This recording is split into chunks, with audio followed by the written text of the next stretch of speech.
नमस्कार दोस्तों। टॉपिक जो अपना है वो बाल कल्याणकारी योजना है, या ये कह सकते हैं कि राजस्थान सरकार की योजनाओं के बारे में अपन बात कर रहे हैं। और इसमें जो योजनाओं में योजना है एक लाडो प्रोत्साहन योजना। अभी हाल ही में सरकार के द्वारा ये योजना जारी की गई 1 जुलाई 2024 से। ये योजना जो एजुकेशनल जो सत्र होता है, सेशन होता है, शैक्षणिक सत्र होता है 2024-25 से मान्य जाएगी, यानी 1 जुलाई 2024 से योजना शुरू होगी। और क्योंकि एजुकेशन में जो सत्र होता है ना, वो जुलाई से जून तक का होता है, तो इसलिए जुलाई से तो इसका देखो सत्र अलग अलग होते हैं। जैसे बजट सत्र होता है वो आप देखोगे तो अप्रैल से मार्च तक का होता है, ठीक है ना। तो ऐसे ही वर्ष के अलग अलग प्रकार के सत्र माने जाते हैं। तो एजुकेशन में जो सत्र होता है वो जुलाई से जून तक का माना जाता है। तो जुलाई से शुरू होगी, तो 24-25 के लिए योजना शुरू की गई है। 1 जुलाई से योजना लाडो प्रोत्साहन योजना के रूप में शुरू किया गया है। इस योजना का जो प्रशासनिक विभाग है जो इसको डील करेगा, प्रशासनिक विभाग जो है इस योजना का, वो निदेशालय महिला अधिकारिता महिला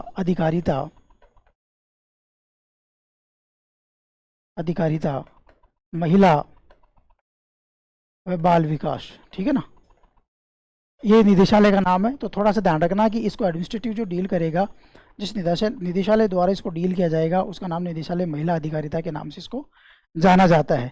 इस योजना को अपन को समझने के लिए 2-3 भाग देख लेते हैं। कि पहला, कि इस योजना में लाडो को यानी बच्ची को क्या प्रोत्साहन दिया जाएगा। दूसरा, कि किस बच्ची को, कौन सी बच्चियां हैं जो इस योजना के दायरे में आएंगी। और तीसरा, इस योजना के उद्देश्य क्या है। और यदि कोई चौथा कुछ और है तो अपन इसको पढ़ सकते हैं। तो 3-4 भागों में बांट करके लाडो प्रोत्साहन योजना है, इसको अपन पढ़ेंगे। तो पहला जो इसका भाग है वो अपन सबसे पहले देखते हैं कि इसमें लाभ क्या दिया जाएगा बालिका को, यानी बच्ची को क्या दिया जाएगा। तो यहाँ पर बच्ची को 1 लाख रुपए दिए जाएंगे लाभ के रूप में। और ये 1 लाख रुपए जो है वो 7 किस्तों के रूप में दिए जाएंगे। यहाँ पर आप ध्यान रखना कि बच्ची को क्या दिया जाएगा, 1 लाख रुपए दिए जाएंगे। टोटल रुपए कितने हैं, 1 लाख। और ये 1 लाख रुपए जो है वो 7 किस्तों के रूप में दिए जाएंगे। ये जो 7 किस्तें हैं इनको भी ध्यान रखना कि 6 किस्तें तो बच्ची के जो माता पिता हैं या बच्ची का जो अभिभावक है उसके खाते में डाले जाएंगे, क्योंकि तब तक 18 साल की बच्ची नहीं होगी। और 7वीं लास्ट किस्त है वो बच्ची के खाते में डाली जाएगी, क्योंकि तब वो 18 साल की की हो जाएगी। तो इस प्रकार से इसको 2 भागों में इसके पैसे हैं वो डीबीटी के माध्यम से दिए जाएंगे। यानी जो 7 किस्तों के पैसे हैं वो कैसे दिए जाएंगे, डीबीटी, डायरेक्ट बेनिफिट ट्रांसफ़र। क्योंकि आजकल सरकार के जितने भी स्कीम्स हैं उनमें सारा का सारा जो पैसा है वो डीबीटी के माध्यम से ही दिया जाता है, ऐसा नहीं दिया जाता। पहले ये होता था कि जैसे सरकार के द्वारा महीने में पैसा रिलीज़ किया जाता था, फिर जो डिपार्टमेंट होता था, डिपार्टमेंट का जो अधिकारी होता था वहाँ पर जा कर के लोग जाते थे, फिर अपने अपने डॉक्यूमेंट्स लेके जाते थे। डॉक्यूमेंट्स के आधार पर रिलीज़ करता था वो पैसा, रजिस्टर में मेंटेन करता, उनके साइन करवाता। लेकिन सरकार के द्वारा जब से डायरेक्ट बेनिफिट ट्रांसफ़र है तो बैंक अकाउंट उसमें खोला जाता है संबंधित लाभार्थी का, जिसको वो लाभ प्राप्त हो रहा है, और उसके खाते में डायरेक्ट पैसे ट्रांसफ़र हो जाते हैं। तो इससे क्या हो जाता है कि बिचौलिए जितने भी होते हैं उनका ख़त्म हो जाता है, करप्शन इससे बहुत कम किया जा सकता है। तो इसलिए ये डायरेक्ट बेनिफिट ट्रांसफ़र है। एक तो ये बात यहाँ पे अपन ने देखी। दूसरा, 6 किस्त तो किसके खाते में जाएंगी, माता पिता या अभिभावक के खाते में। और 7वीं किस्त जो है वो संबंधित बालिका के खाते में जाएगी, जो बच्ची है उसके खाते में 7वीं किस्त जाएगी। ये बात अपन को ध्यान में रखनी। अब यहाँ पर अपन देखें कि 7 किस्तों में जो 1 लाख रुपए दिए जाएंगे वो किस तरह से दिए जाएंगे। तो यहाँ पर देखें, पहली किस्त है, पहली किस्त के रूप में बालिका के खाते में कितने रुपए दिए जाएंगे, यानी उसके माता पिता अभिभावक के खाते में कितने रुपए जाएंगे, 2500 रुपये जाएंगे। ये 2500 रुपये कब जाएंगे, जब बालिका का जन्म होता है, बालिका जन्म होने पर। यानी कि ये जो पैसे हैं ये ऐसे नहीं दिए जाएंगे, ये जैसे बालिका का जन्म होता है, फिर बालिका की आयु 1 वर्ष और टीकाकरण करवा लेती है, फिर पहली क्लास में प्रवेश करती है, फिर 6वीं में प्रवेश करती है, फिर 10वीं में प्रवेश करती है, फिर 12वीं में, फिर स्नातक होती है। अलग अलग स्टेज पे दिए जाएंगे। इसके लाभ भी देखो, अपन यहाँ पे भी बात कर सकते हैं कि इससे क्या होगा। सरकार क्या चाह रही है, एक तो बालिका जन्म को प्रोत्साहित कर रही है, लिंग भेद को कम करने का काम कर रही है, ठीक है ना। इसके साथ साथ ही अपन बातें करेंगे, फिर उनको लास्ट में उद्देश्यों को दोबारा और देख लेंगे, लेकिन इसके साथ साथ पढ़ेंगे तो थोड़ा ज़्यादा समझ में आ जाएगा, ठीक है ना। तो बालिका जन्म, ये बालिका जन्म है वो राजकीय जो चिकित्सा संस्थान में होना चाहिए, या पंजीकृत राज्य सरकार से पंजीकृत जो निजी संस्थान होता है, पंजीकृत संस्था होता है, उसमें होना चाहिए। यानी यहाँ पर दो बातें यहाँ पे ये कही गई है कि राजकीय जो चिकित्सा संस्थान है वहाँ पर ही पंजीकृत होना चाहिए। देखो दो चीज़ें यहाँ पे है कि एक इसको वापस देख लेते हैं अपन, है ना। यहाँ पे राजकीय चिकित्सा संस्थान में दिया जाएगा, चिकित्सा संस्था जो राज्य सरकार की कोई भी चिकित्सा संस्थान है वहाँ पर यदि जन्म करवाया जाता है, थोड़ा मैं ये बोल गया कि निजी संस्था निजी में नहीं, और टीकाकरण के संदर्भ में उसको थोड़ा सा अवॉइड किया गया है, ठीक है ना। तो यहाँ पर आप देखिए कि जो 7 किस्त हैं, 7 किस्तों में जो पहली किस्त है 2500 रुपये की, वो बच्ची के जन्म पर दी जाएगी, यानी उसका जन्म होता है और वो राजकीय चिकित्सा संस्थान में, नहीं किसी राजकीय हॉस्पिटल में जाकर के उसका जन्म करवाया जाए। तो देखो यहाँ पे क्या कर रही है सरकार, संस्थागत प्रसव को बढ़ावा दे रही है। पहले क्या होता था कि संस्थागत प्रसव नहीं होता था, पहले घरों में ही डिलीवरी करवा दी जाती थी, इससे बहुत सारे बच्चों की मौत हो जाती थी। इस वजह से एक भय का वातावरण, एक डर का वातावरण हो जाता था कि पता नहीं मेरे कितने जीवित रहेंगे, और इस वजह से जनसंख्या वृद्धि का ये भी एक कारण माना गया। तो राजकीय चिकित्सा संस्थान में जब डिलीवरी होती है तो जच्चा और बच्चा जो है, माँ और बेटी जो है वो सुरक्षित रहते हैं, ये आपने देखा होगा। और दूसरी बात यह है कि वहाँ पर एक रिकॉर्ड मेंटेन हो जाता है, तो वहाँ पे उसका बर्थ सर्टिफिकेट भी हो जाता है, वहाँ से जो उस और भी कोई योजनाएं हैं, जननी कलेवा और भी योजनाएं, उनका लाभ यहाँ पर उसके साथ साथ मिल जाता है, ठीक है ना। तो ये पहली जो किस्त है वो 2500 रुपये बालिका के जन्म पर दी जाएगी। फिर इसके बाद में दूसरी किस्त अपन देखें तो वो भी 2500 रुपये है, दूसरी किस्त भी कितनी है, 2500 रुपये है। और ये 2500 रुपये कब होगी, जब बच्ची की आयु 1 वर्ष हो जाएगी, 1 वर्ष पूर्ण हो जाएगी बच्ची की आयु, और उसके द्वारा समस्त टीकाकरण करा लिए जाएंगे। यानी 1 वर्ष उसकी आयु हो जाए प्लस समस्त टीकाकरण, यानी जितने भी टीके लगते हैं वो सारे उस बच्ची को लग जाए, और उसकी एज है वो 1 साल हो जाए। ऐसा इसलिए क्योंकि बच्ची की एज 1 साल होने पर 1 साल तक जो भी टीकाकरण है वो सारे करवा लेने चाहिए। इससे सरकार देखो 2 चीज़ देख रही है कि आगे होने वाली बीमारी न हो उसको, क्योंकि टीकाकरण की वजह से बहुत सारी बीमारियों से बचा जाता है, सरकार ये टीकाकरण करवाती है, तो वो बीमारियाँ बच्ची को न हो, वो स्वस्थ रहे, ये ध्यान में रखा जाता है। और 1 वर्ष की आयु पूर्ण होने पर ये दिया जाएगा, ठीक है ना। फिर इसके बाद में तीसरी किस्त जो है वो 4000 रुपये दी जाएगी। कितनी, 4000 रुपये यहाँ पे दी जाएगी। तीसरी किस्त के रूप में बच्चे को कितने रुपए दिए जाएंगे, 4000। और ये 4000 रुपये कब दिए जाएंगे, जब वो कक्षा 1 में प्रवेश लेगी, कक्षा 1 में प्रवेश लेगी। अब यहाँ पे कक्षा 1 में राजकीय स्कूल हो सकती है, वो राजकीय या राज्य मान्यता प्राप्त निजी हो सकती है, राज्य मान्यता प्राप्त निजी संस्था हो सके, यानी राज्य सरकार की मान्यता से प्राप्त कोई निजी संस्थान में भी वो प्रवेश लेती है तो भी उसको पैसे दिए जाएंगे, या राजकीय विद्यालय में यदि वो प्रवेश लेती है तो भी उसको पैसे दिए जाएंगे, मतलब उसके खाते में ये जो 4000 रुपये वो आ जाएंगे। इसका फ़ायदा क्या होगा, ये जो 4000 रुपये जाएंगे, इससे एक तरह से उस बच्ची को एजुकेशन की तरफ माता पिता परिवार, कई केवल ये हो कि यार पैसे नहीं आएंगे यदि पढ़ाएंगे नहीं, तो आजकल वैसे तो एजुकेशन में धीरे धीरे ये हो गया है कि माता पिता बच्चों और बच्चियों में फ़र्क धीरे धीरे कम होने लग गया, बच्चियों को भी पढ़ाने लग गए, और ये सरकार के अथक प्रयास हैं, उनका आप एक रिजल्ट देख सकते हो। और दूसरा ये भी होता है कि कई बार इस वजह से भी देखो मिड डे मील योजना आई, तो मिड डे मील योजना भी ने भी क्या किया, बच्चों को स्कूल की तरफ अट्रैक्ट किया कि जाओ वहाँ पे खाना ही खाए आएंगे। तो गरीब परिवारों ने सोचा कि चलो बच्चों का एक टाइम का खाना ही बचेगा, तो इस बहाने से वो बच्चे स्कूल आ जाते, तो धीरे धीरे उनकी स्कूलिंग भी होने लग गई। तो यहाँ पर भी क्या है, यानी यहाँ पर बच्ची को स्कूल की तरफ ले जाने का यहाँ पे क्या किया जा रहा है, प्रयास सरकार के द्वारा किया जा रहा है।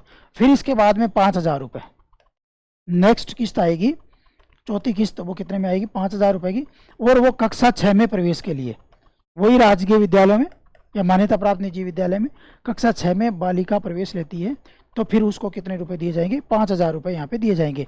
फिर इसके बाद में देखो 11000 रुपये, फिर इसके बाद में 5वीं किस्त के रूप में कितने रुपए दिए जाएंगे, 11000 रुपये, और वो 10वीं कक्षा में प्रवेश, और वही राजकीय विद्यालय भी हो सकती है, राज्य से मान्यता प्राप्त कोई निजी विद्यालय भी यहाँ पर हो सकता है। तो इस प्रकार से आपने देखा 5 किस्त हो गई। 5 किस्त के बाद में अपन छठी किस्त देखेंगे, तो छठी किस्त के रूप में 25000 रुपये दिए जाएंगे। छठी किस्त के रूप में कितने रुपए दिए जाएंगे, 25,000 रुपये। और जब वो 12वीं में प्रवेश लेगी और वही राजकीय विद्यालय, राज्य से मान्यता प्राप्त निजी विद्यालय में यदि बालिका प्रवेश लेती है तो। अब हमने ये देखा कि जो 6 किस्तें हैं, ये 6 किस्तें तो माता पिता या अभिभावक के खाते में डाली जाएंगी, ठीक है ना, 12वीं तक। इसके बाद में क्योंकि ऐसे माना जाता है कि 6 वर्ष का होता है वो पहली क्लास में प्रवेश लेता है, तो 18 साल का हो जाता है स्नातक होते होते, या फिर नहीं होता है तो स्नातक में ही उसके मतलब अकाउंट, एक जॉइंट अकाउंट खुला करके, यानी एक तरह से माना जाता है कि वो हो जाएगा और उसके आधार पर उसके खाते में पैसे डाले जाएंगे। और लास्ट भी 7वीं किस्त है जो बालिका के खाते में जाएगी, वो है 50,000 रुपये, 50,000 रुपये। और ये 50,000 रुपये जो है वो बालिका के स्नातक उत्तीर्ण, ठीक है ना, और 21 वर्ष की आयु पूर्ण, 2 चीज़ें यहाँ पे डाल दी गई, स्नातक वो उत्तीर्ण हो जाए प्लस 21 वर्ष उसकी आयु हो जाए। अब देखो यहाँ पे 21 वर्ष की आयु होगी तो बैंक अकाउंट उसका खुल जाएगा, और 21 वर्ष की आयु होने पर उसको ये 18,000 रुपये, यानी 2 शर्तें यहाँ पे डाल दी गई, एक तो स्नातक उत्तीर्ण होना चाहिए और एक 21 वर्ष की आयु। स्नातक राज्य से मान्यता प्राप्त जो संस्थान है वहाँ पर, शिक्षण संस्थान है, उससे स्नातक होना चाहिए, ऐसे नहीं कि किसी भी शिक्षण, राज्य सरकार से मान्यता प्राप्त शिक्षण संस्थान से।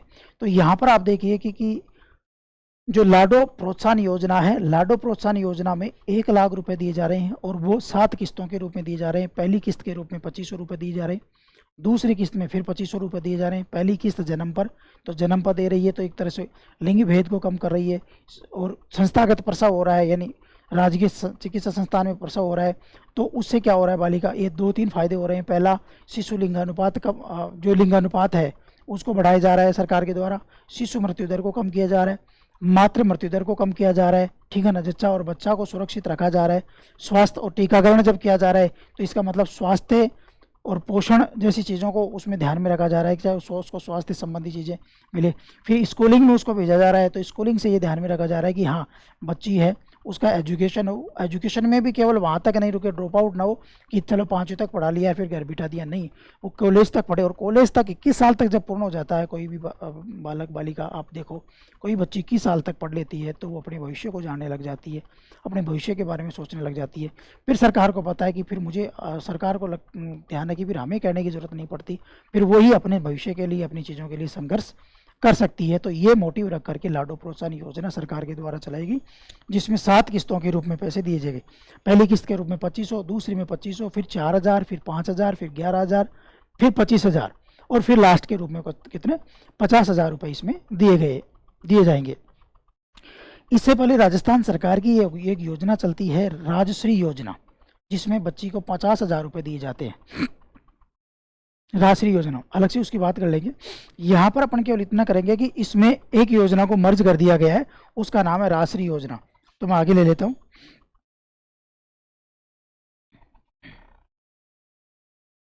एक योजना मर्ज है इसमें, राजश्री योजना, एक तो ये बात ध्यान रखना, ठीक है ना, राजश्री योजना। दूसरी बात, इस योजना का मॉनिटरिंग करने के लिए हर 3 महीने में जिला कलेक्टर को ये पावर दिया गया है कि आप 3 महीने में इसकी समीक्षा करोगे। हर 3 महीने में जिला कलेक्टर है वो इस योजना की समीक्षा करेगा कि ये योजना कहाँ तक प्रगति में है, किस तरह से हो रहा है, किन बालिकाओं को दिया गया है, किन बालिकाओं को पहले दिया जा चुका है तो उनकी क्या स्थिति है, पहली क्लास में एक, छठी में एक, क्लास छोड़ दी कि नहीं छोड़ी, सारी की सारी समीक्षा करने के लिए कलेक्टर को पावर दिया गया है। तो जिला कलेक्टर है वो 3 माह में समीक्षा करेगा। यह आपको हमको ध्यान में रखना है कि ये योजना इसलिए डाली गई क्योंकि समीक्षा नहीं करोगे तो फिर कोई मतलब ही नहीं है, ठीक है ना। फिर अपन देखते हैं कि इस योजना के लिए पात्रता क्या है, यानी इस योजना के लिए एलिजिबल कौन है, यानी क्या हर बच्ची इस योजना के लिए एलिजिबल है? नो। इस योजना के लिए जो एलिजिबल है वो प्रसूता जो है, यानी जो बच्ची को जन्म देने वाली है वो राजस्थान की मूल निवासी होनी चाहिए। पहली शर्त यह है कि प्रसूता राजस्थान की मूल निवासी हो, यदि मूल निवास प्रमाण पत्र उसके पास हो। तो यदि प्रसूता राजस्थान में रहने वाली हो, राजस्थान में रह रही हो, उसके लिए डोमिसाइल सर्टिफिकेट उसको मिला हुआ हो, तो उससे जो बच्ची जन्मती है वही पात्र है। यदि प्रसूता राजस्थान से अन्य किसी और राज्य की है तो फिर वो इस योजना के तहत लाभार्थी नहीं होगी, ठीक है ना। फिर दूसरा जो मैं आपको शुरू में बता रहा था, बालिका का जन्म राजकीय संस्थान में बता रहा था, उसके साथ साथ मैं वो भी कह रहा था कि आपको राजकीय संस्थान के साथ साथ एक सरकार की योजना है उसमें पंजीकृत, वो बात कहना चाह रहा था कि एक सरकार की योजना जिसका नाम है जननी सुरक्षा योजना, तो उसमें पंजीकृत निजी संस्थान है वो भी इस योजना के दायरे में आते हैं। तो बालिका का जन्म राजकीय संस्थान में, राजकीय चिकित्सा संस्थान या जननी सुरक्षा योजना के तहत पंजीकृत निजी संस्थान में हुआ हो, ये दूसरी कंडीशन है कि बालिका का जन्म है वो राजकीय चिकित्सा संस्थान में हो या राज्य जननी सुरक्षा योजना के तहत पंजीकृत कोई संस्थान है वहां पर उसका जन्म हुआ हो, ठीक है ना। और इसमें जितने भी परिलाभ मिलेंगे जन आधार कार्ड से मिलेंगे। जन आधार जो कार्ड है, कार्ड के माध्यम से इसमें लाभ दिए जाएंगे। इसमें जितने भी लाभ है बालिका को होने वाले, जैसे 2500 रुपये, फिर 2500, फिर 4000, 5000, 11000, 25000 और 50000, ये जितने भी लाभ हैं वो जन आधार कार्ड के माध्यम से यहाँ पे दिए जाएंगे, ठीक है ना। अब इतनी सारी ये योजना अपन ने पढ़ ली तो मुझे लगता नहीं उद्देश्य अपन को याद करने की जरूरत पड़ेगी, क्योंकि उद्देश्य अपन को याद हो जाएंगे यदि आपने इस योजना को ध्यान से पढ़ा है तो फिर उद्देश्य आपको याद हो जाएंगे। उद्देश्य देखिए, बालिका शिक्षा को प्रोत्साहन, तो बिल्कुल लिख सकते, बालिका शिक्षा प्रोत्साहन, ठीक है ना। बालिका का समग्र विकास, समग्र विकास, लिंग भेद को कम करना, अब लिंग भेद चाहे पोषण स्तर पे हो चाहे शिक्षा के स्तर पे हो, क्योंकि आप देखो पोषण स्तर पे भी उसका लिंग भेद कम किया जा रहा है क्योंकि बालिका के लिए पैसे दिए जा रहे हैं। चाहे शिक्षा का स्तर हो, पालन पोषण हो, ठीक है ना, चाहे स्वास्थ्य हो, पोषण की जगह भी ये लिख सकते हो, पालन पोषण हो, शिक्षा हो या स्वास्थ्य हो, सभी स्तरों पर लिंग भेद को कम करना यहाँ पे इसका मोटिव है। फिर संस्थागत प्रसव, संस्थागत प्रसव को प्रोत्साहन दिया जा रहा है इसमें, देखा ना, प्रोत्साहन, क्योंकि बालिका का जन्म यदि राजकीय संस्थान या जननी शिशु सुरक्षा योजना के तहत पंजीकृत संस्थान में होता है तभी उसको लाभ दिया जाएगा। अब यदि ऐसी जगह पे होता है तो संस्थागत प्रसव है, संस्थागत प्रसव से क्या होता है, मातृ मृत्यु दर कम होती है, मृत्यु दर में कमी लाई जाती है, शिशु मृत्यु दर भी कम होती है, वो कम किया जाता है, ठीक है ना। और इसके साथ साथ देखो 18 साल 21 साल की जब बालिका है, पूरी एजुकेशन उससे रिलेटेड है, तो यहाँ पर बाल विवाह को रोका जा रहा है,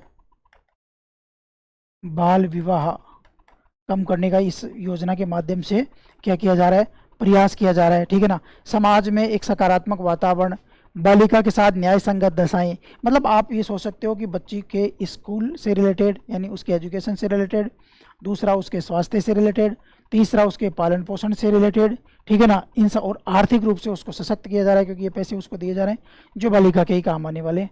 तो इस तरह से ये योजना जो है वो सरकार के द्वारा चलाई गई है, और लाडो प्रोत्साहन योजना और राष्ट्रीय योजना है, उस राष्ट्रीय योजना को इसमें क्या कर दिया गया है, मर्ज कर दिया गया है। नेक्स्ट जो अपनी योजना है वो है मुख्यमंत्री हमारी बेटी योजना। देखिए, मुख्यमंत्री हमारी बेटी योजना है वो 2015-16 से शुरू हुई है, यानी शैक्षणिक सत्र जो 2015-16 है तब से ये योजना सरकार के द्वारा शुरू की गई है। और ये इस योजना को याद करने का सबसे अच्छा तरीका यही है कि आप ये सोचो कि ये मुख्यमंत्री जो है, राजस्थान सरकार के जो सीएम है, मुखिया हैं, वो कह रहे हैं कि ये जो बेटी है वो हमारी बेटी है। यानी जिस तरह से कोई बेटी होती है माँ बाप के, तो जो बेटी को लेकर के वो कर्तव्य होते हैं भाई उसको पढ़ाने का, तो उसी तरह से उसी परिप्रेक्ष्य में ये योजना है कि सीएम साहब जो है वो राजस्थान सरकार कह रहे हैं कि भाई साहब ये जो आपकी बेटी है वो मेरी बेटी है, हमारी बेटी है, और हम इस बेटी को उसी तरह उसके एजुकेशन का खर्चा हम उसी तरह उठाएंगे जिस तरह से आप उठाते हो। ये थोड़ा सा माइंड में रखोगे तो ये योजना आपको याद हो जाएगी। बालिका शिक्षा फाउंडेशन इसकी नोडल एजेंसी, यानी इसका संचालन जो करता है, नोडल एजेंसी जो है इसकी वो है बालिका शिक्षा फाउंडेशन, बालिका शिक्षा फाउंडेशन, ठीक है। इसके नोडल एजेंसी का नाम है बालिका शिक्षा फाउंडेशन, जिसकी स्थापना 1995 के लगभग हुई थी। ये योजना, इसके तहत जो पात्र हैं, कौन बच्चियां हैं जो इसके तहत पात्र होंगी, और उनको क्या लाभ मिलेगा। तो सबसे पहले पात्रता अपन देख लेते हैं। तो जो भी इसके तंत्र पात्र होगी वो राजकीय विद्यालय में अध्ययनरत होनी चाहिए। राजकीय विद्यालय में अध्ययनरत होना चाहिए, पहली बात। यानी सरकारी कॉलेज, सरकारी स्कूल में पढ़ना चाहिए। सरकारी स्कूल में पढ़ रही हो और सरकारी स्कूल के प्रति प्रोत्साहन करने के लिए, देखो मेन तो यह है कि बालिका शिक्षा को प्रोत्साहन करने के लिए कि बालिका को हायर एजुकेशन तक उसको पहुंचाया जाए और उसके माध्यम से फिर वो बालिका है वो अपना भविष्य बना सके। इसको ध्यान में रख करके सरकार के द्वारा ये योजना संचालित। दूसरा इसमें यह कि राजकीय विद्यालय में अध्ययन है, क्योंकि प्राइवेट में तो ये माना जाता है कि चलो माँ बाप अफोर्ड कर लेते हैं, बट ऐसे माँ बाप जो बच्ची का खर्चा अफोर्ड नहीं कर पाते तो उनको सरकारी स्कूल में, हालांकि ऐसा कुछ होता नहीं है लेकिन माना ऐसा ही जाता है समाज में कि हाँ सरकारी स्कूल में क्योंकि पैसा लगता नहीं है, ज़्यादा नहीं लगता, इस वजह से उसको फ़ायदा हो जाता है।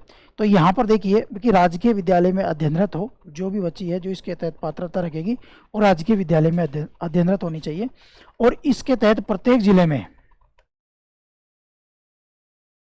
में 4 बालिकाओं का चयन किया जाता है। इस योजना से हर जिले से कितनी बालिकाएं, 4 बालिकाओं का चयन इसमें किया जाता है।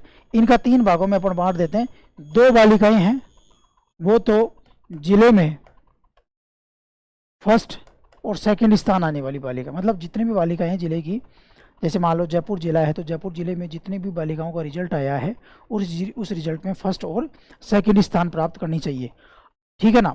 दूसरी बात, एक बालिका कौन है, एक बालिका वो होगी जो बीपीएल से टॉपर होगी, बीपीएल से टॉपर होगी।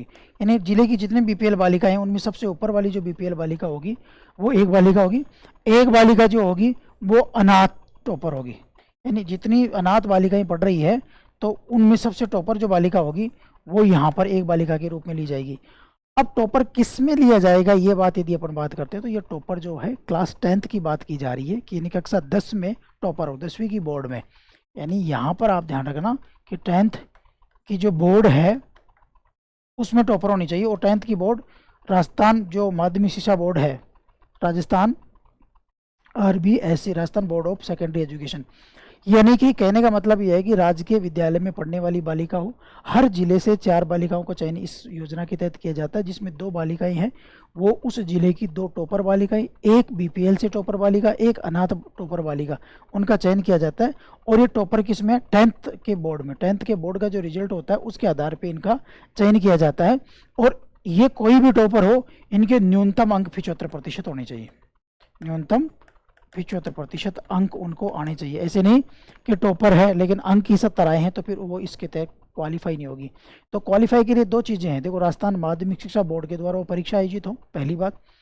उस परीक्षा में हर जिले में 4 बालिकाओं का चयन किया जाएगा और जिन 4 बालिकाओं का चयन किया जाएगा उनकी 3 कैटेगरी होगी, 2 तो टॉपर 2 होंगी, एक बीपीएल से टॉपर और एक अनाथ से टॉपर।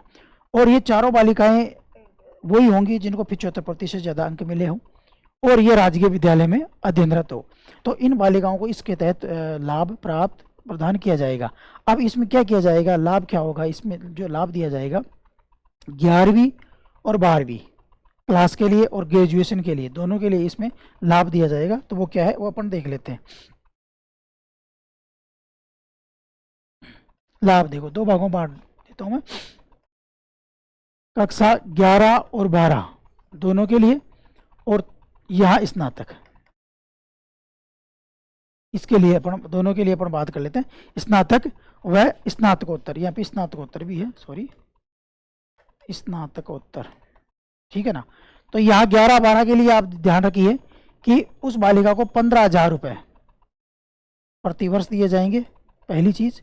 यानी जो बालिका है कक्षा 11 में 15,000 रुपये दिए जाएंगे और कक्षा 12 में 15,000 रुपये दिए जाएंगे। ये यदि वो बालिका छात्रावास में रहती है तो छात्रावास के लिए। और 1 लाख रुपए, 1 लाख रुपए जो है उसकी कोचिंग फीस के, यदि कोचिंग फीस वो कोचिंग कर रही है, फीस के यहाँ पे सरकार के द्वारा वहन किए जाएंगे।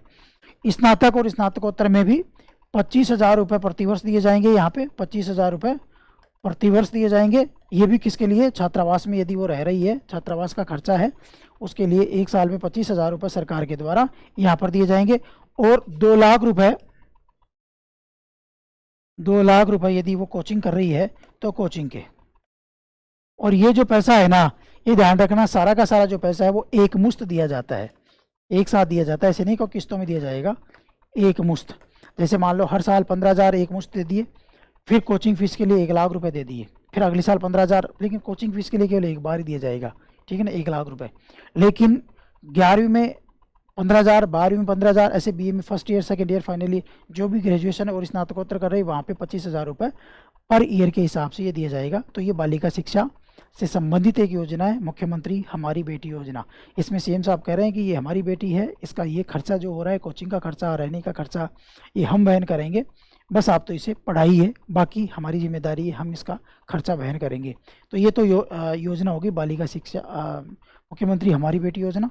इसके बाद में एक योजना है जो काफ़ी अभी सरकार प्रचलित भी रहती है, वो है मुख्यमंत्री अनुप्रति कोचिंग योजना। उसका नाम है मुख्यमंत्री अनुप्रति कोचिंग योजना। ये सरकार के द्वारा कोचिंग में जो खर्चा लगता है वो खर्चा सरकार के द्वारा वहन किया जाता है, उसका नाम है मुख्यमंत्री अनुप्रति कोचिंग योजना। 5 जून 2021 से इस योजना का प्रारंभ किया गया। 5 जून 2021 से राजस्थान में इस योजना का प्रारंभ किया गया। यदि इस योजना का नोडल विभाग की बात करें कि ये योजना किस विभाग के द्वारा चलाई जा रही है, तो ये सामाजिक न्याय एवं अधिकारिता विभाग है सरकार का, उसके द्वारा ये योजना चलाई जाती है। सामाजिक न्याय व अधिकारिता विभाग है सरकार का, उसके द्वारा ये योजना का संचालन किया जाता है। यानी इस योजना का मेन विभाग जो है, नोडल विभाग वो है, वो कौन कर रहा है, सामाजिक न्याय, यानी जो डील करता है ऊपर। इसके अलावा संचालन इसका 3 विभागों के द्वारा किया जाता है। नोडल तो वो हो गया जो इसका हेड डिपार्टमेंट होगा, जहाँ से योजना पूरी डील होती है। फिर संचालन जो है वो इसका 3 डिपार्टमेंट हो जाते हैं। संचालन के लिए संचालन 3 डिपार्टमेंट के द्वारा किया जाता है। पहला तो यही है सामाजिक न्याय एवं अधिकारिता विभाग।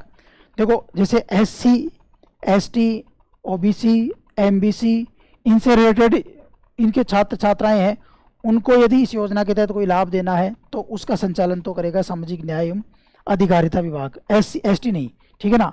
और यदि जनजाति से रिलेटेड है तो जनजातीय क्षेत्रीय विकास विभाग है, क्षेत्रीय विकास विभाग है, वो संचालित करेगा। और यदि अल्पसंख्यकों से रिलेटेड है तो अल्पसंख्यक विभाग संचालन करेगा, अल्पसंख्यक विभाग। आप सिंपल सा समझिए, यदि योजना में मतलब यदि बालक बालिकाएं छात्र छात्राएं जनजाति से रिलेटेड है तो तब तो जनजातीय क्षेत्रीय विकास उनका संचालन करेगा, वहाँ से वो योजना आएगी। नोडल विभाग तो मेन तो वही है, संचालन ये करेगा। यदि छात्र छात्राएं अल्पसंख्यकों से रिलेटेड है तो अल्पसंख्यक करेगा, और बाकी और अदर जो भी है उनको करेगा सामाजिक न्याय एवं अधिकारिता विभाग के द्वारा ये योजना डील की जाएगी। मुख्यमंत्री अनुप्रति कोचिंग योजना जो है, इस अनुप्रति कोचिंग योजना के तहत जो पात्रता रखेगा, यानी किसको इस योजना में लाभ मिलेगा, तो देखो पात्रता के लिए थोड़ा सा समझने का इसको प्रयास करना कि इस योजना में पात्रता क्या है, ठीक है ना। तो इस योजना में यह है कि जो गरीब है या आर्थिक रूप से जो कमजोर वर्ग या गरीब है वो कौन है, SC ST OBC, उनकी अपन बात कर लेंगे, ठीक है ना। तो यहाँ पर देखिए इस योजना में SC ST OBC, ठीक है ना, MBC EWS अल्पसंख्यक वर्ग के कमजोर छात्र, आर्थिक रूप से कम, चलो इस कमजोर को अपन हटा देते हैं, एक बार ऐसे समझते हैं कौन कौन सी इस योजना के दायरे में आ रहे। तो SC आ गया, ST आ गया, OBC MBC EWS अल्पसंख्यक वर्ग के छात्र छात्राएं इस योजना के तहत शामिल होंगी। अब देखो इसमें पहली बात यह है, यहाँ पे SC ST OBC ये 4-5 याद रख लेना कि SC हो गया, ST हो गया, OBC हो गया, ठीक है ना, MBC हो गया, अल्पसंख्यक हो गया, ठीक है ना, और EWS हो गया। ये 6 कैटेगरी है, ये इस योजना के तहत लाभ प्राप्त कर सकते हैं। क्या इस 6 कैटेगरी के सभी बालक बालिकाएं इस योजना में लाभ प्राप्त करेंगे? नो, सभी प्राप्त नहीं करेंगे। इस योजना में जो भी ये हैं इनकी वार्षिक आय, पहली शर्त तो ये है वार्षिक जो आय है वो 8 लाख से कम होनी चाहिए, वो पात्र होंगे, ठीक है ना। पहली बात कि वार्षिक आय कितनी होनी चाहिए, 8 लाख से रुपए से कम होनी चाहिए। दूसरी बात, मान लो वो सरकारी कर्मचारी है, तो जैसे सरकारी कर्मचारी की तो मान लो बहुत 20 साल पहले लगा हुआ हो तो 12-13 लाख रुपए तक भी चली जाती है, 15 लाख रुपए तक भी आय चली जाती है। तो यदि वो सरकारी कर्मचारी है तो पे मैट्रिक्स में, पे मैट्रिक्स होती है सरकारी कर्मचारियों के लिए, यानी ग्रेड पे होती है एक तरह से, है ना, जिसको आजकल पे मैट्रिक्स बोलते हैं। पे मैट्रिक्स L11 तक होना चाहिए, यानी L11 तक, जो L12, L13, L14 का कर्मचारी इसमें शामिल नहीं होगा। L11 तक का कर्मचारी है, उसके बच्चे हैं, वो इसमें शामिल होंगे। यानी या तो उनके परिवार की वार्षिक आय, पारिवारिक जो वार्षिक आय है वो 8 लाख से कम होनी चाहिए। पहली शर्त तो ये है, पारिवारिक जो वार्षिक आय है, यानी यहाँ पे मैं थोड़ा पारिवारिक भी लिख देता हूँ, पारिवारिक वार्षिक आय 8 लाख से कम हो इन कैटेगरी में। या यदि कोई सरकारी कर्मचारी इन कैटेगरी का, तो उस सरकारी कर्मचारी का लेवल पे है, वेतन है वो L11 तक ही हो। L11 से ऊपर का वो वेतन उस श्रृंखला में नहीं आता हो। जैसे ग्रेड पे होता था तो अब उसको पे मैट्रिक्स के रूप में L11, L10, L6, L7, L14, 15, 16 ऐसे लेवलों में डिवाइड किया गया। तो L11 तक का ही लेवल वाला इसमें आएगा। एक शर्त तो ये होगी। दूसरी शर्त यह है कि राजस्थान का मूल निवासी होना चाहिए, मूल निवासी। ऐसा नहीं कि राजस्थान से बाहर का है और वो ये शर्त फॉलो कर रहा है तो उसको मिल जाएगा, नो। यदि वो राजस्थान का मूल निवासी है तो ही मिलेगा। तीसरी इसमें पात्रता प्लस शर्त भी जोड़ देता हूँ, है ना, इसमें ऐसे भी सोच लो इसको। तो न्यूनतम 50% छात्राएं हैं इसमें, यानी कम से कम आधी स्कीम है ना वो छात्राओं के लिए। यानी इसमें जैसे सरकार के द्वारा भी 15,000 से बढ़ाकर 30,000 को इसके दायरे में लाया गया, यानी हर साल सरकार के द्वारा 30,000 छात्र छात्राओं को अनुप्रति कोचिंग योजना के तहत लाभ प्राप्त होता है। तो जो 30,000 छात्र छात्राएं हैं, ठीक है ना, उनमें 15,000 तो बालिकाएं होनी चाहिए, बच्चियां होनी चाहिए, और 15,000 है वो अदर हैं, हो गए। तो 15,000 न्यूनतम बालिकाएं हैं, छात्राएं हैं, तो उनका कोटा कितना है, 15,000 है, ठीक है ना। और ये मैं बता ही रहा था कि 15,000 से बढ़ा करके छात्र छात्राओं की संख्या कितनी कर दी, 1 अप्रैल 2023 से। तो यहाँ पे मैं डॉट लगा के लिख देता हूँ, 1 अप्रैल 2023 से 15,000 की जगह 30,000 छात्र संख्या जो है वो कितनी बढ़ा दी गई है, 15,000 की बजाय 15,000 से बढ़ा करके कितना कर दिया गया, 30,000 रुपये कर दिया गया है। अब देखो इसमें लाभ जो होता है ना, हालांकि इसको डिटेल से अभी बात करेंगे। लाभ दो होता है, एक तो होता है छात्रावास में रह रहा है, तो छात्रावास का मतलब ये हो गया कि बच्चा है वो अपने घर पे नहीं रह रहा, हॉस्टल में रह रहा है, हॉस्टल में रह करके वो तैयारी कर रहा है, ठीक है ना। तो ये एक तो हॉस्टल का खर्च उसका है, तो लगभग इस योजना के तहत 40,000 रुपये प्रति वर्ष संबंधित छात्र को दिया जाता है। 40,000 रुपये प्रति वर्ष संबंधित छात्र के अकाउंट में दिया जाता है। और ध्यान रखना, ये अकाउंट का पैसा जितना भी जाएगा, जितना भी पैसा सरकार के द्वारा दिया जाता है वो डायरेक्ट बेनिफिट ट्रांसफ़र से ही दिया जाता है, ये हमें ध्यान में रखना है, ठीक है ना। डीबीटी के द्वारा ही ये सारा का सारा पैसा है वो सरकार के द्वारा दिया जाता है। तो यहाँ पर ध्यान रखना कि इस स्कीम में जो लाभ है, एक तो छात्रावास का खर्चा सरकार का, तो एक होती है कोचिंग फीस, जो अलग अलग है, जो भी बात करेंगे अपन। एक होती है कोचिंग फीस, ये कोचिंग फीस छात्र को नहीं दी जाएगी, ये संबंधित कोचिंग संस्था जो कि रजिस्टर्ड है, कोचिंग संस्था जो कि सरकार की मुख्यमंत्री अनुप्रति कोचिंग जो योजना है उसके तहत उसने रजिस्ट्रेशन करा रखा है, तो उस कोचिंग संस्था को दिया जाएगा और वो कोचिंग संस्था फिर उस बच्चे को फ्री में पढ़ाएगी, ठीक है। ये बच्चे के खाते में नहीं आएंगे, संबंधित कोचिंग संस्था के खाते में आएंगे। यानी बच्चा अपना फॉर्म फिलअप करेगा उस कोचिंग में, कोचिंग संस्था उसके आधार पर उस फॉर्म को भेजेगी, फिर ये देखा जाएगा कि इस क्राइटेरिया में आ रहा है नहीं आ रहा है, फिर 30,000 ही लिए जाएंगे। तो जो टॉप है उनको देखा जाए कि प्रायोरिटी के आधार पर सरकार के द्वारा इनका सिलेक्शन किया जाएगा, और फिर उस कोचिंग संस्था के अकाउंट में ये जो पैसे है, जैसे मान लो यूपीएससी की कर रहा है तो उसको अलग पैसे है, आरएस की तैयारी कर रहा है तो उसके लिए अलग पैसे हैं। तो किस किस तरह से, जैसे यूपीएससी है तो 75,000 रुपये है, ठीक है ना, तो उस हिसाब से उस संस्था को वो पैसे ट्रांसफ़र कर दिए जाएंगे। थोड़ा सा और डिटेल अपन यहाँ पर बात करें कि किस किस तरह से ये कोचिंग फीस का पैसा कितना कितना दिया जाता है, तो उसकी भी अपन बात कर लेते हैं। तो एक एक करके कर लेते हैं। जैसे यूपीएससी सिविल सेवा है, सेवा की तैयारी कर रहा है, यानी आईएएस आईपीएस वाली जो तैयारी कर रहा है यदि कोई बालक, ठीक है ना, तो उसके लिए 2 प्रकार की कोचिंगों को 2 भागों में बांटा गया है। एक तो प्रतिष्ठित संस्था, प्रतिष्ठित संस्था क्राइटेरिया बनाया गया सरकार के द्वारा, यानी कुछ संस्थाओं को प्रतिष्ठित कैटेगरी में और कुछ संस्थाओं को अन्य संस्था कैटेगरी में डाला गया है। प्रतिष्ठित संस्था जो वेल नोन हो, बहुत लंबे समय से चला रही हो, जिनका ऐसा हो कि ट्रैक रिकॉर्ड हो, काफ़ी उन्होंने सक्सेस दिए हो, तो बहुत सारी चीज़ें दे करके सरकार एक तो प्रतिष्ठित संस्था और एक अन्य संस्था, दो भागों में इसको डिवाइड करती है। यदि प्रतिष्ठित संस्था से छात्र कोचिंग कर रहा है तब तो सरकार उसके 75,000 रुपये संस्था को दे देती है, 75,000 रुपये। या ध्यान रखना, यदि IAS की तैयारी कर रहा है बच्चा और प्रतिष्ठित संस्था से कर रहा है तब तो सरकार उसको कितना दे देती है, उस संस्था को 75,000 रुपये, बाकी वो संस्था बालक को फ्री में पढ़ाएगी। और यदि वो प्रतिष्ठित के अलावा अन्य से कर रहा है तो फिर सरकार इसको 50,000 रुपये देती है। और इनकी अवधि 1 वर्ष है, क्योंकि कोर्स कितने साल का, ये 1 वर्ष की अवधि के लिए दिया जाता है, ठीक है ना। और आपको पता है कि इसके लिए योग्यता क्या होनी चाहिए, न्यूनतम योग्यता, तो UPSC की कोई तैयारी कर रहा हो तो स्नातक तो वो न्यूनतम होना ही चाहिए। तो स्नातक वाली बात तो अपन यहाँ पे बात नहीं कर रहे, लेकिन उसको मैं समझा देता हूँ। यहाँ पर ये रखा गया है कि इसकी योग्यता है वो स्नातक हो बच्चा, या सेकेंड ईयर थर्ड ईयर में पढ़ रहा हो, या सेकेंड ईयर या थर्ड ईयर में पढ़ रहा हो। क्योंकि बच्चा क्या कर रहा है, कोचिंग कर रहा है, तो ऐसा माना जाता है सेकेंड ईयर थर्ड ईयर से ही कोचिंग करना शुरू कर देता है, ताकि 2-3 साल, क्योंकि UPSC की तैयारी की प्रिपरेशन के लिए इतना समय लगता है, इन तैयारियों के जो भी संस्था जो तैयारी होती है उनके लिए इतना समय लगता है, तो ये मानते हुए ये माना जाता है कि सेकेंड ईयर से ही उनको पैसा दे। तो अंतिम 2 वर्ष उसके स्नातक के बच्चे होते हैं, यानी सेकेंड ईयर या थर्ड ईयर में वो पढ़ रहा हो, या उसने ग्रेजुएशन पूर्ण कर ली हो। इसके साथ साथ उसको 12वीं में उसने 70% अंक लिए हो।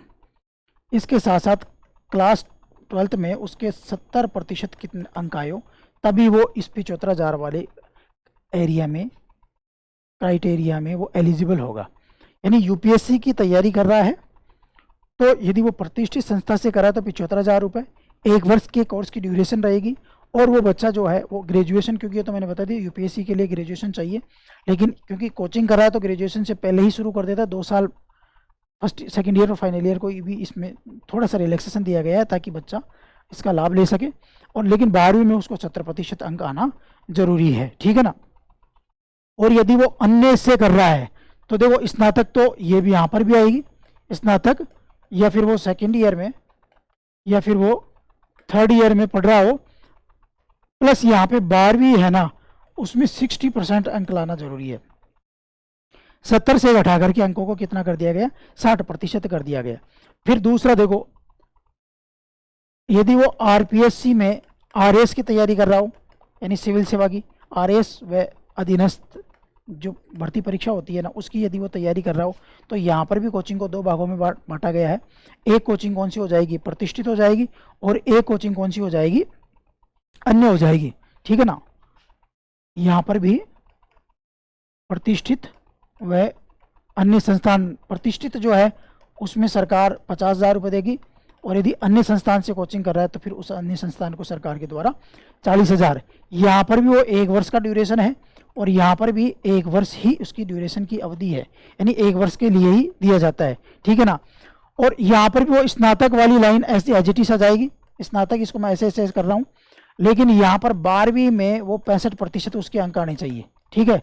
यहाँ पर भी स्नातक की लाइन है वो एजिटिस आ जाएगी, लेकिन उसके 12वीं वाला जो है उसमें 10% कम हो जाएगी। जैसे ऊपर भी 10% कम है, जैसे यहाँ पे 70-60 है तो यहाँ पे 65 और 55 है। 1-2 बार सोचोगे तो आपको ये याद हो जाएगा।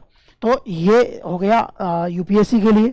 और राजस्थान सिविल सेवा की यदि कोई तैयारी कर रहा है, यानी RS की तैयारी कोई कर रहा है, तो उसके लिए क्राइटेरिया हो गया। फिर इसके अलावा और परीक्षाएं देखें, RPSC के द्वारा SI थर्ड देखते हैं। RPSC यदि SI परीक्षा का आयोजन करती है, और SI के अलावा RPSC के द्वारा 3600 ग्रेड पे या L10 से ऊपर की परीक्षाएं, SI या L10 सीधा ही लिख देता हूँ, L10 से यानी लेवल, मैंने बताया ना पे मैट्रिक्स जो अभी थोड़ी देर पहले बोला था, तो L10 से ऊपर की परीक्षा की तैयारी कर रहा है, ये तो SI को तो अलग से लिख दिया। बाकी L10 से ऊपर की यदि कोई भी सरकार की वहाँ पे तैयारी कर रहा है, कोई भी सरकार कोई एग्ज़ाम निकलती है जिसमें L10 से ऊपर का उसको वेतन मिलता हो, L10 से ऊपर का उसको वेतन मिलता हो, और उसकी यदि वो तैयारी कर रहा है, ठीक है ना, तो फिर उसको 20,000 रुपये दिए जाते हैं इस योजना के तहत। तो फिर उसको कितने दिए जाते हैं इस योजना के तहत? कोचिंग को कितने रुपए दिए जाएंगे? 20,000। और कोर्स की ड्यूरेशन कितने महीने की रहेगी? 6 महीने की रहेगी। यहाँ पर आप ध्यान रखना कि कोर्स की जो ड्यूरेशन है वो कितने महीने की रहेगी? 6 महीने की यहाँ पे कोर्स की ड्यूरेशन रहेगी। बाकी यहाँ पर भी वही है, स्नातक वाली लाइन तो एज इट इज ले लो, ठीक है ना, सेकेंड ईयर थर्ड ईयर में पढ़ रहा हो। और यहाँ पर आप 55% ले सकते हो। 12वीं में कितना? 55%। 12th में 55%। तो ये तीसरा हो गया। इसके अलावा और भी कुछ चीज़ें हैं जो अपना देख सकते हैं। जैसे रीट की तैयारी कर रहा है तो 15,000 रुपये, रीट की तैयारी कर रहा है तो कितने रुपए दिए जाएंगे? 15,000 रुपये। यानी रीट की तैयारी यदि कोई स्टूडेंट कर रहा है तो सरकार के द्वारा उस स्टूडेंट को कितना रुपये दिया जाएगा? 15,000 रुपये। और ये 4 माह के लिए होगा। कितने महीने के लिए होगा? 4 महीने के लिए ये दिए जाएंगे। यानी 15,000 रुपये दिए जाएंगे। और ये 15,000 रुपये कितने महीने के लिए? 4 महीने के लिए। और यहाँ पर भी वही है कि बीएड या एसटीसी होना चाहिए। रीट के लिए कोई भी एलिजिबल होगा तो बीएड तो होना ही चाहिए या फिर एसटीसी होना चाहिए। और इसके साथ साथ जो 12वीं कक्षा है, क्योंकि 12वीं कक्षा का क्राइटेरिया रखा गया है कि ताकि जो नॉन सीरियस, ऐसा तो नहीं होता लेकिन सरकार ने एक क्राइटेरिया रखा है कि हाँ यदि वो 12वीं कक्षा है तो उसके 50% अंक वहाँ पे कम से कम होने चाहिए। तो ये रीट के लिए क्राइटेरिया बना दिया गया, ठीक है ना। फिर राजस्थान अधीनस्थ सेवा चयन बोर्ड है, राजस्थान अधीनस्थ सेवा चयन बोर्ड है, उसकी कोई तैयारी कर रहा है। राजस्थान अधीनस्थ सेवा चयन बोर्ड के अंतर्गत जो परीक्षाएं ली जाती है उनकी यदि कोई तैयारी कर रहा है, जैसे पटवारी हो गई, कांस्टेबल हो गया, ठीक है ना, जैसे पटवारी, कांस्टेबल डॉट डॉट डॉट और भी परीक्षाएं हैं, यदि उनकी कोई छात्र तैयारी कर रहा है तो उसका भी इसमें प्रोविजन किया गया है, ठीक है ना। उनके लिए यहाँ पे 10,000 रुपये, कितने रुपए? 10,000 रुपये। और ड्यूरेशन कितनी रखी गई है? 4 माह की। ड्यूरेशन कितनी रखी गई है? 4 माह की। और यहाँ पे ये रखा गया है कि 12वीं में 50% अंक, और कुछ नहीं रखा गया। 12वीं में 50%, बाकी मिनिमम क्राइटेरिया होता है वो सरकार के द्वारा यहाँ पे किया जाए। फिर इंजीनियरिंग और मेडिकल की यदि कोई तैयारी कर रहा है, इंजीनियरिंग या मेडिकल तैयारी कर रहा है, तो यहाँ पे भी देखो 2 भागों में बांट दिया। एक संस्था हो गई प्रतिष्ठित और एक हो गई अन्य संस्था। दोनों संस्थाओं के लिए अलग अलग क्राइटेरिया कर दिए गए। यदि कोई प्रतिष्ठित संस्था से तैयारी कर रहा है तो फिर उसको 17,000 रुपये, और अन्य संस्था से तैयारी कर रहा है तो उसको 55,000 रुपये।